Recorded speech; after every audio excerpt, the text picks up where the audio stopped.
Let's talk about the future. Yeah, your future. Not like 100 years from now or anything, but maybe just 20.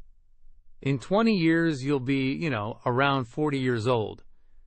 And by 2045, Japan is, well, probably going to be a very different place. Fewer people, for sure. More immigrants, maybe. And, a lot of things that feel kind of stable today, they just won't be anymore. Now, you might be thinking, well, I'm a student at one of the top universities, so I should be okay, right? But are you really sure about that? Even medical professionals, like physicians and dentists and all, they're starting to face real uncertainty. There are actually too many clinics in some areas, and not enough patients to go around. Hospitals? They're short-staffed, and honestly, pretty deep in debt. And young dentists?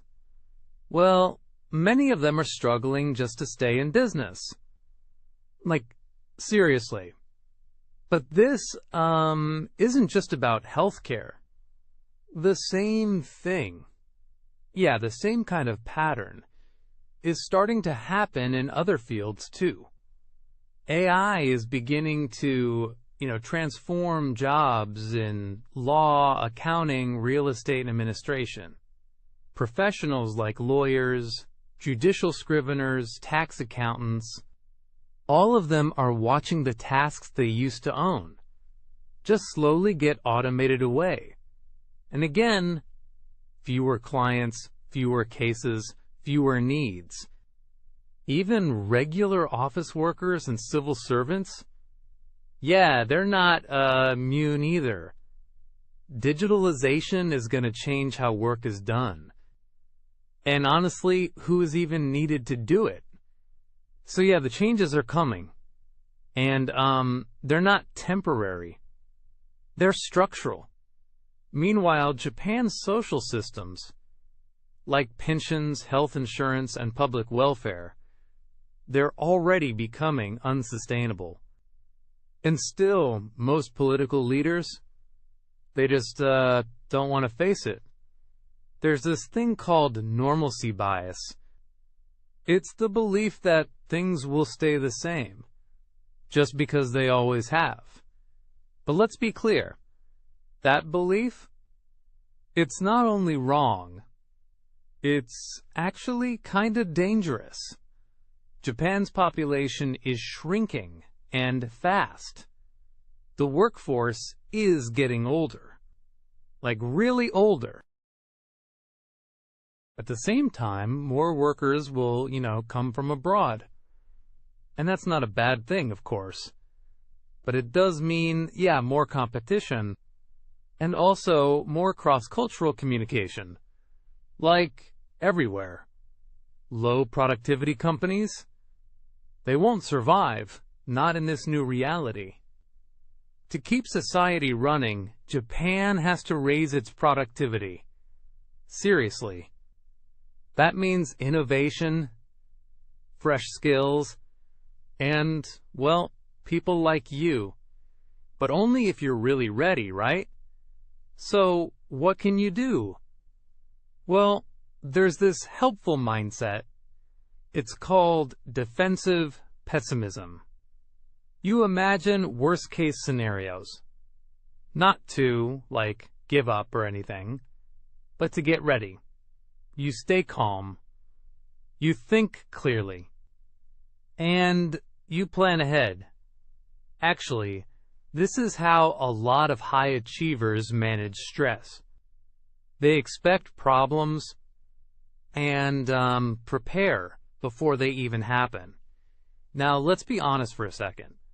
Japan's education system, it's under a lot of pressure. Funding is tight. Teachers are exhausted.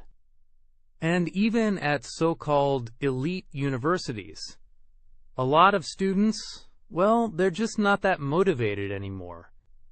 In the past, getting into a top university meant you had a job waiting, right? But that safety net? It's disappearing fast.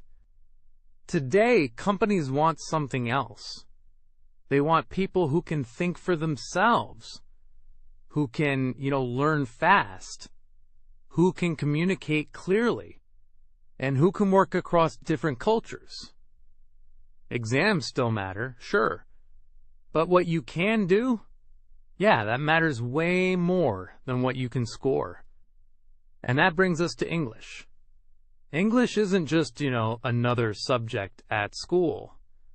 It's a tool, a bridge to global knowledge, to international networks, to new opportunities, and to working side by side with people from abroad. But it's only powerful if you actually use it. So, what should you do? Stop thinking of English as just a test. Start thinking of it as your survival tool. Seriously. Try using it. Read. Speak out loud. Listen, even just a few minutes a day. It really adds up. Write messages. Ask questions. Get things wrong, it's fine. And above all, don't wait for perfection. Just use what you have. Right now. Look, the next 20 years won't be easy. But if you prepare, if you really think ahead, you will be ready for whatever comes. The future doesn't belong to the lucky. It belongs to the prepared. So, yeah, be one of them. Hope is not a strategy. Preparation is.